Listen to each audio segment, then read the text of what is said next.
Hello guys, మనం ఎప్పుడెప్పుడు ఎదురు చూస్తున్నాం అనుకున్న ఆర్ఆర్బీ ఎన్టీపీసీ కోసం ఎంతోమంది వెయిట్ చూస్తున్నారనే విషయం తెలుసు. సో ఆ నోటిఫికేషన్ అనేది వచ్చేసింది.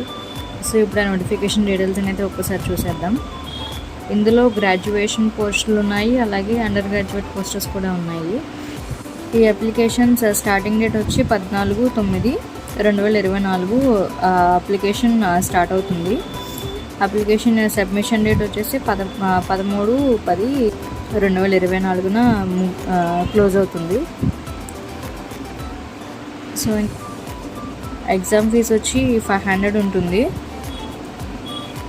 SC ST X service men, PWD, female, transgender, minorities, economical backward class, EWC వీళ్ళందరికీ కూడా 250 రూపీస్ ఉంటుంది.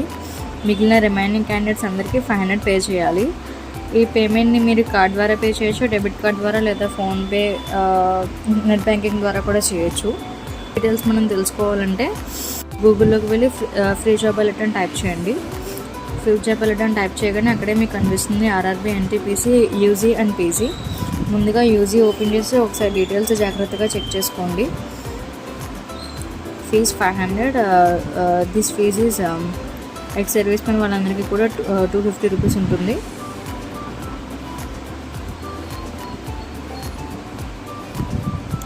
ఏజ్ లిమిట్ 18 నుంచి 33 సంవత్సరాల వరకు ఉంటుంది. ఇంకొంచెం డీటెయిల్గా చూసుకోవాలి అంటే కింద డీటెయిల్ నోటిఫికేషన్ అని ఉంది కదా, అక్కడ ఒక్కసారి క్లిక్ చేయండి. క్లిక్ చేయగానే మీకు డీటెయిల్ నోటిఫికేషన్ అనేది ఓపెన్ అవుతుంది. ఒకసారి డీటెయిల్గా కూడా ఒకసారి నోటిఫికేషన్ ఒకసారి జాగ్రత్తగా వెరిఫై చేసుకోండి. అందులో మీకు ఏ జోన్స్, ఏ కేటగిరీస్కి ఎన్ని వేకెన్సీస్ ఉంటాయో తెలుస్తుంది. అలాగే మీరు ఎలా అప్లై చేయాలి ఏంటనేది కూడా ప్రాసెస్ అందులోనే ఉంటుంది. మీకు exam centre, exams hall ticket ఎప్పుడు వస్తుంది, ఇవన్నీ కూడా మీకు నోటిఫికేషన్లో డీటెయిల్గా ఉంటాయి.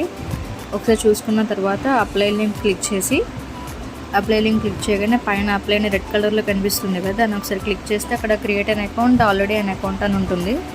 క్రియేట్ అన్ అకౌంట్ క్లిక్ చేసినప్పుడు మీకు ఆల్రెడీ ఎప్పుడైనా టెక్నీషియన్ కానీ, కానిస్టేబుల్ కానీ, సబ్ ఇన్స్పెక్టర్, రైల్వేలు ఎప్పుడైనా అప్లై చేసి ఉంటే కనుక దానికి సంబంధించిన ఐడి పాస్వర్డ్ ఉంటుంది కదా, ఆ ఐడి పాస్వర్డ్తో మీరు